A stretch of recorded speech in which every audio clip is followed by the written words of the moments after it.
We're gonna have an update here on our 992 Carrera 4S. We have the back end disassembled. I had a couple comments that were made, so I figured I'd address some of them regarding the actual service intervals, stating that the service intervals are 12 years, 80,000 for the PDK. What we found and the findings were, some of you had some questions where the filters are located. They're always located here on the sides for the air. And then of course we have the turbochargers. The exhaust comes off when we're doing the water pump service.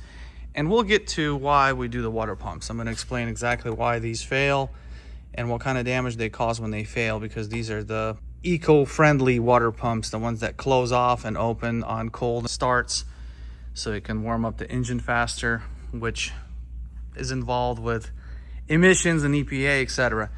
A lot of confusion about service intervals, when you should do them, and when Porsche tells you to do them, etc. Here's the problem.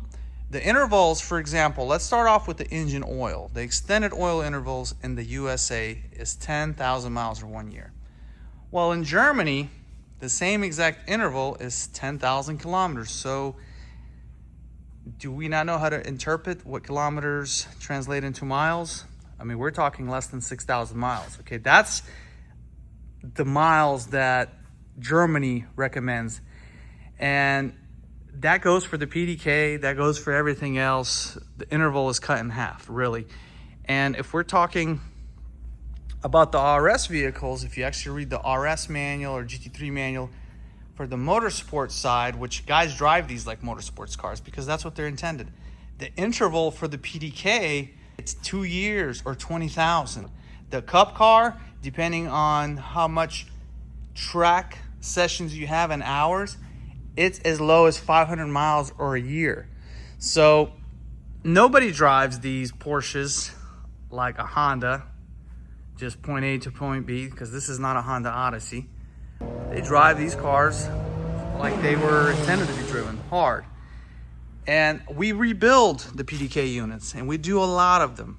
We rebuilt quite a few. And the PDK unit for this vehicle, which is the Porsche manual gearbox, the dual clutch, it's essentially a manual that's controlled by a valve body, and it's a dual clutch system pretty much in all the modern vehicles, and we do quite a few of these. Let me show you what kind of oil comes out of here.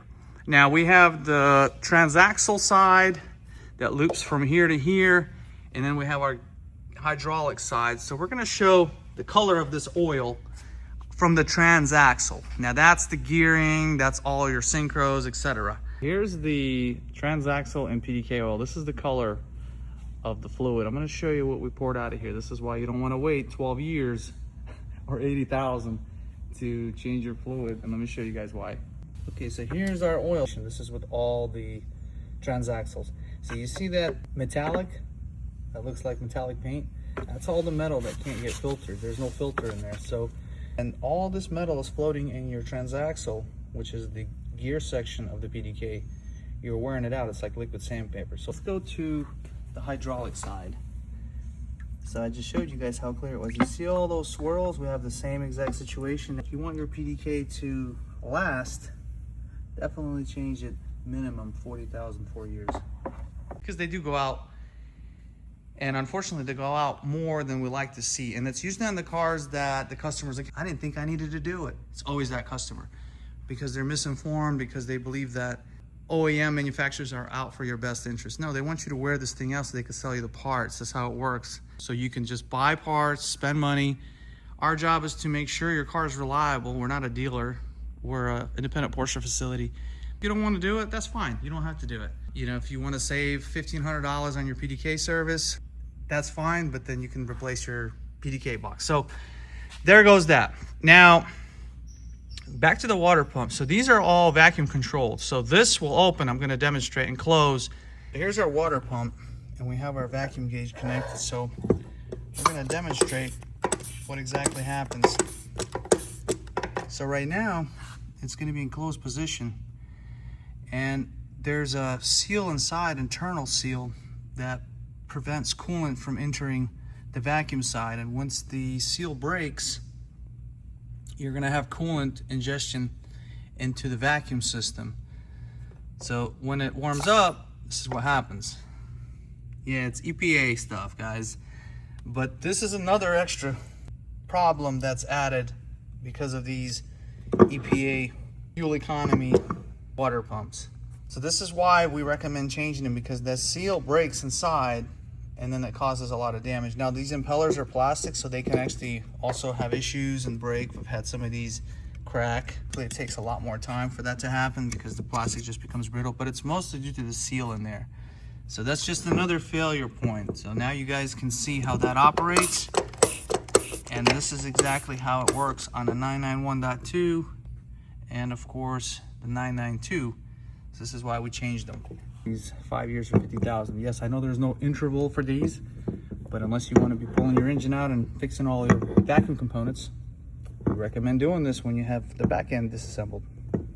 Our experience, seals, gaskets, 5-6 years is about their life, especially water pump seals. And so why max them out and then have this catastrophic failure? Because then we're gonna have to remove everything. We're gonna have to drop your engine. We're gonna have to lower it. We're gonna have to get all that coolant out of your vacuum system. And that's gonna cost you a lot of money than to just replace your water pump, 5 years or 50,000, and now you're done. If you gather it all together, you'll figure out that manufacturers don't recommend the services because they want to tell you how cheap it is to maintain your Porsche, to meet these unrealistic maintenance goals, and it's going to cost you $1,500 a year to own one. And it's all marketing. So if you understand marketing, you'll understand that they're looking out for their best interest, not for yours. So if they could sell you on that, and most of you guys will believe it because it's Porsche and Porsche tells you this, then you're going to go ahead and follow it, which is fine. But just remember, you'll have to pay for it. Our job here is to recommend it. Your job is to accept it or not. You know, it's one of those situations where if you're going to service your car, at least you know that you're not going to have something that breaks. I hope that kind of clears some service intervals up. You know, the spark plugs we still recommend at 30,000, 3 years. That's Porsche interval. If it's a tuned vehicle, no more than 1.5 years, 15,000 miles, because they do wear out quicker. And if you guys end up following the Porsche intervals, that's fine. But then what we'll end up doing is moving your engine like we did on this beautiful 996 and then rebuilding them, because services weren't complete on this car for a long time. Started having issues with fuel dilution, damaged all the cylinders here, so we have cylinder scoring. And here's an example of what happens when you don't maintain a car. This one has 60,000 miles, all original, nothing's ever been done on this thing. And you know, they just maybe change the spark plugs a couple times in it, which, you know, that's a common service. But any of the vacuum lines, nobody's ever done anything with the injectors. They let the fuel sit and become stale. So now we're going to be disassembling and rebuilding this engine. So we have that constantly. The Metzger engine on the stand also wasn't maintained properly, abused, driven really hard, ended up having some serious problems. And so we're rebuilding it. So lack of maintenance, and that's what happens. And these are indestructible engines. It's the most reliable engine that Porsche's ever made. And even the Metzgers fail. And that's because guys were beating on this car, never servicing it, and it just tells us exactly how quickly these things can fail if you just don't change the oil and you don't do basic maintenance. You know, you got a hose that explodes, overheats your engine. That's our experience, and we see it every day. This is why we perform these services, and this is why we recommend doing this if you don't want to have failures. Here's our shop car on the lift. We're not going to play games with the Metzger engines. They're very expensive. So we just removed it. We're pinning the cooling fittings. We're doing all that. While we have it out, we have the Loctite 620 fully redone, pinned. It's completely done. And we're going to reinstall everything. We're going to put all new hoses, all our new hoses here installed. That way we don't have any problems. We're going to install new turbo lines. We're going to just do all the preventive and install it back in the car and have a reliable vehicle. So if you don't maintain them, anything will break. Try not brushing your teeth for a little while. You're gonna get cavities. Same thing. So anyways, thank you guys for watching. We'll see you next time.